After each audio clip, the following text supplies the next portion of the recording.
सो वापस जा रहे हैं हम लोग, 8 बज रहा है अराउंड। ऊपर कोई आया ही नहीं है हम लोग के अलावा। अब पता नहीं क्या ब्रो। Yo what's up. ये भाई ने हमें बहुत मजे कराए हैं, इसके साथ आप आए।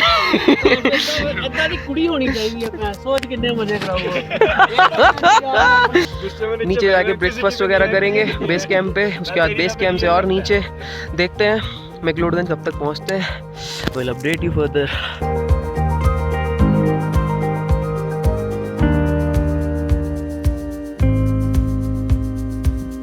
अच्छा, अगर इस ट्रैक लेवल की बात की जाए सो ये भी इजी ट्रैक्स की कैटेगरी में ही आता है। मतलब इसकी चढ़ाई बहुत ज़्यादा डिफ़िकल्ट नहीं है, आप आराम से चलो मस्ती करते हुए। मतलब अगर आपने ट्रैक्स वगैरह किए हैं तो आपको प्रॉब्लम नहीं होगी। इनफैक्ट जिसने ट्रैक्स नहीं किए हैं वो भी एज अ बिगिनर ये वाला ट्रैक स्टार्ट करते हैं। So you can definitely go for it अगर आपको लगता है कि आपको कोई ट्रैक करना है। So this is the one you can start with.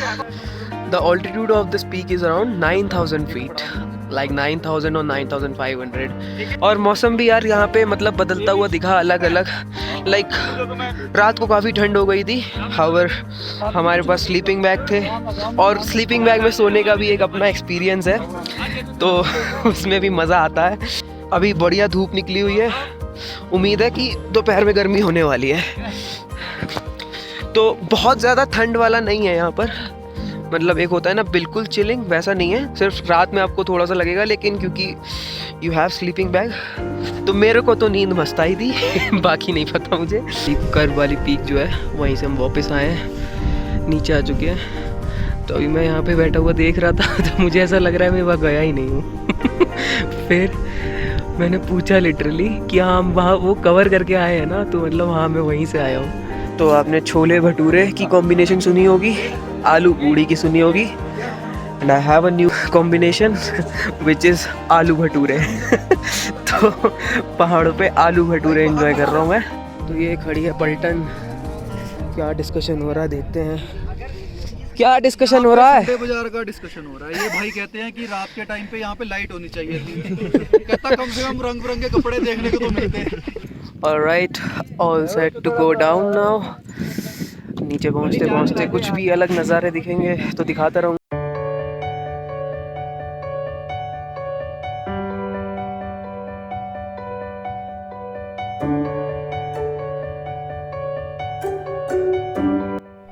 सो जैसे जैसे नीचे आते जाएंगे, ये जो माउंटेन्स का ग्राफ है ये हमारे लिए डाउन होता जाएगा और शाम आते आते ख़त्म ही हो जाएगा almost.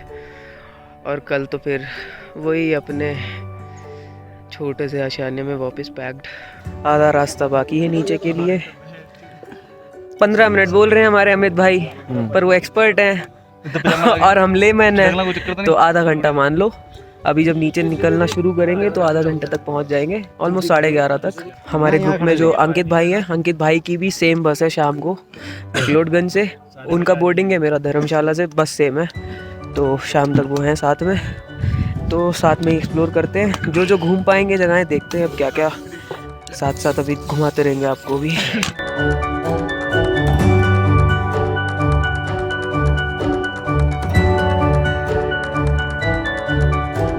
Guys, so as you already know, I started this journey solo.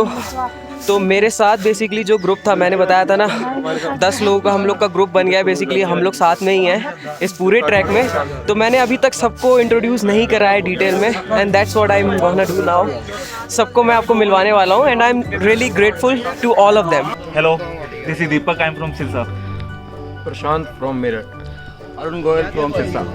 Ankit Jain, capital of India. Karandeep Mehra from Chandigarh.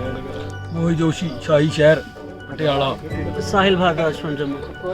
Amandeep Singh, alias फेट टू कोरे फ्रॉम चंडीगढ़। सो ये थी सारी पलटन मेरी, और खूब मज़ा आया। मैं एक बार फिर से like I am thankful to everyone, क्योंकि सोलो ट्रैवल मैं कर रहा हूँ। सो मेरे को फील नहीं हुआ एक बार भी कि मैं सोलो ट्रैवल कर रहा हूँ, और ओवरऑल मेरी ट्रिप बहुत अच्छी थी। आप सबकी भी मस्त रही होगी। ऑल राइट गाइस, सो नहीं ऐसे बोलो, ये छोड़ के जा रहा था। हम लोग यही हैं। इसको बोलो, इसको इसने ज्यादा देख दिया साले, हम लोग देखना। So time to say goodbye to all the people जो मेरे साथ ज्वाइन किया था। और इसके बाद अब मेरी जर्नी यहाँ से अंकित के साथ है, उसके बाद देखते क्या क्या होता है। So good bye everyone. हमारा ट्रैक एंड हो गया है। बेसिकली मैं अपने ट्रैक के एंड पॉइंट पे हूँ और अभी सबसे विदा ले लिए जितने भी साथ में मेरे थे। तो वो भी ऐसा नहीं है कि वो भी कोई एक ग्रुप था जिसको मैंने ज्वाइन किया है। बेसिकली उसमें 3 सोलो ट्रैवलर थे हम लोग और 3 के ग्रुप थे बेसिकली। तो अब मुझे क्योंकि लोकल भी घूमना है तो मैंने कहा कि अब चला जाए। तो सीढ़ियाँ हैं एक्चुअली ये इसीलिए मैं आपको हाफता हुआ दिख रहा हूँ। तो अब अंकित भाई से मिलने जा रहा हूँ। अंकित भाई भी हमारे साथ अभी ट्रिप में थे और एक्चुअली मैंने यहाँ पर एक रूम ले लिया था 1-2 घंटे के लिए, सिर्फ फ्रेश वगैरह होने के लिए। तो 200 रुपये चार्जेस पड़े हैं। थोड़ी सी बार्गेनिंग होती तो 150 हो सकता था, इससे ज़्यादा नहीं, लेकिन टाइम इतना वेस्ट नहीं करना था। सो अब यहाँ से निकल रहा हूँ, फ्रेश वगैरह हो लिया, बढ़िया लग रहा है। अब फिर से मैं त्रियुण का ट्रैक कर सकता हूँ, मुझे ऐसा लग रहा है, लेकिन नहीं। सो अब प्लान ये है कि धर्मशाला स्टेडियम के लिए निकलते हैं। सब कुछ ठीक रहा तो स्टेडियम में मिलते हैं। तो this is the main square जो मैक्लोडगंज का मेन लैंडमार्क है। तो यहाँ से 3 कट जाते हैं, एक सामने की तरफ और एक इधर राइट साइड और एक बस स्टैंड की तरफ। सो मेन स्क्वायर से ही बस स्टैंड का बेसिकली रास्ता है। तो अभी तक 1-2 बार आ चुका हूँ यहाँ। इसको मेन स्क्वायर या मेन चौक कह लो मैक्लोडगंज का। तो ये लैंडमार्क हर कोई जानता है यहाँ पे। मैक्लोडगंज से धर्मशाला आने के लिए यहाँ का लोकल ट्रांसपोर्ट किया हमने। लाइक जिप्सी होती है बेसिकली, वही सूमो। तो 20 रुपये आप लेती हैं पर पर्सन। थोड़ा सा कंजस्टेड ज़रूर होता है लेकिन चीप है। तो 20 रुपीज़ पर पर्सन और वो आपको धर्मशाला बस स्टैंड के पास छोड़ेंगी। उसके बाद धर्मशाला बस स्टैंड से हमने फिर एक और बस की स्टेडियम रोड के लिए। अब स्टेडियम रोड पे हम उतर गए हैं, हमें नहीं पता स्टेडियम कितनी दूर है। एंड क्योंकि 4 बजे तक ही स्टेडियम खुलता है और ऑलरेडी 3:40 हो गए हैं, तो देखते हैं क्या होता है यार। सो देयर वाज अ धुक वाला पल अभी जब हम स्टेडियम में एंटर नहीं कर रहे थे, क्योंकि ये भाई ने हमको बताया था 3:45 तक टिकट मिलेंगे। तो उन्हें फाड़ दी थी हमारी, लेकिन टिकट 5 बजे तक आपको मिलते हैं और स्टेडियम खुला रहता है 5:45 तक आपको एग्ज़िट करना होता है। So good news is we are in the stadium. दर्शन कराते हैं।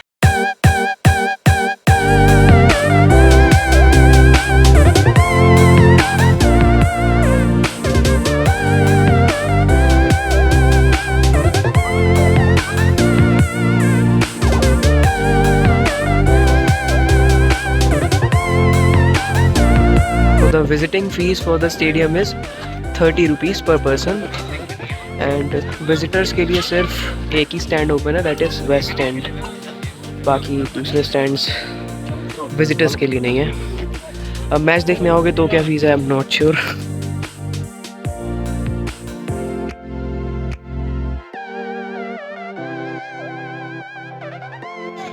सो इंटरनेशनल स्टेडियम में बैठ के फील ले रहा हूँ। मैच लेकिन यहाँ पे नहीं है, फिर से बता दूँ सिर्फ विजिटिंग के लिए। और अब निकलते हैं यहाँ से, सिर्फ व्यू। और मेरे को एक्चुअली मैं कभी किसी मैच में नहीं आया हूँ, कोई भी इंटरनेशनल मैच मैंने नहीं देखा कभी किसी स्टेडियम में। बट यहाँ आने के बाद फील हो रही है कि हाँ यार यहाँ पर बैठ के देखने में कितना मज़ा आता होगा। और ख़ास करके इस फील्ड में, क्योंकि ये फील्ड छोटी है भाई, तो सामने से चेहरे नज़र आते होंगे प्लेयर्स के। तो definitely I am coming over here someday to see a match. तो स्टेडियम कवर करने के बाद I am eight Dharamshala bus stand. Don't worry, अभी वापस नहीं जा रहा हूँ। अब हम फिर से मैक्लोडगंज जा रहे हैं क्योंकि मैक्लोडगंज में अब हम कुछ खाए पिएंगे और बस भी वहीं से बोर्ड करेंगे। मेरे पास 2 ऑप्शंस थे, या तो बस मैं यहाँ से बोर्ड कर लूँ धर्मशाला से या मैक्लोडगंज से। तो मैं 7 बजे मैक्लोडगंज से बस बोर्ड करूँगा। बाकी यहाँ पे एक खूबसूरत और सुनसान चर्च है, तो वो देखने अभी जाएंगे। और मेरे भाई से मिलाना चाहता हूँ मैं आपको। Hi, so this is Ankit from Delhi. I am his travel partner. He's a very fantastic guy.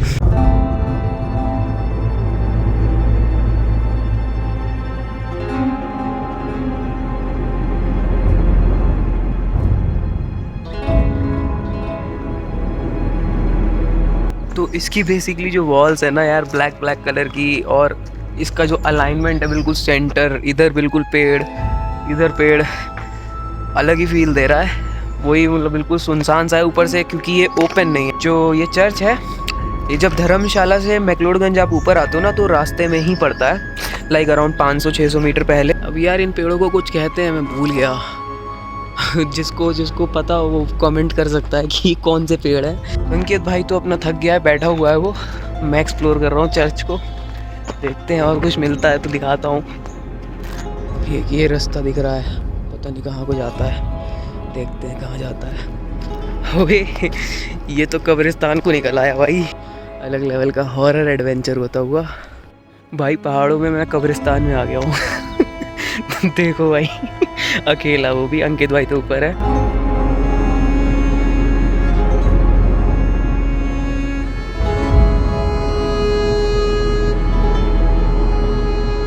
चलो चलते हैं यार, यहाँ पे ज़्यादा टाइम रुकना सही नहीं है, और वो भी अकेले। All right, bye bye everyone to all the good souls, may you guys rest in peace, thank you for your cooperation. All right guys, so we are at Tibetan kitchen and thukpa order किया है यहाँ पे, जो मैं और अंकित खाने वाले हैं। उसके बाद मोमोज बाहर से खाएंगे।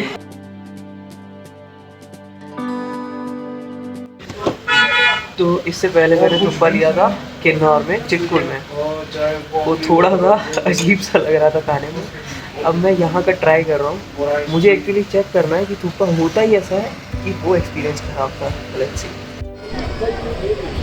और आप तिब्बतन फूड ना खाए यहाँ के तो क्या खाया? सो मैं अपनी चाप पैक करा रहा हूँ, तब तक मैं आपको यहाँ की लोकल मार्केट दिखा देता हूँ। यहाँ पे आप अलग अलग तरीके की शॉपिंग कर सकते हो, खा पी सकते हो। तिब्बतन फूड स्पेशल है यहाँ पे। तिब्बतन गिफ्ट आइटम्स भी आप यहाँ पे किसी के लिए चाहो तो परचेज़ कर सकते हो। अलग अलग चीज़ें यहाँ पे मिलेंगी जो आपको वैसे दिल्ली वैली में कहीं कॉमनली नहीं मिलेंगी। इस मार्केट के आखिरी दर्शन कर लो। मैं जा रहा हूँ, मैं बहुत जल्दी हूँ, मेरी बस जाने वाली है, क्योंकि मेरी 7 बजे बस है और 6:53 ऑलरेडी हो चुका है। दिल्ली पहुँचने वाला हूँ सुबह तक 6-7 बजे। और ट्रिप की बात अगर करें तो ओवरऑल एक्सपीरियंस मस्त था।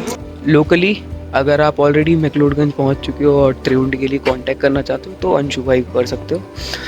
वो त्रिउंड के ट्रैक कराते हैं मैक्लोडगंज में, और कसोल खीरंगा भी कराते हैं।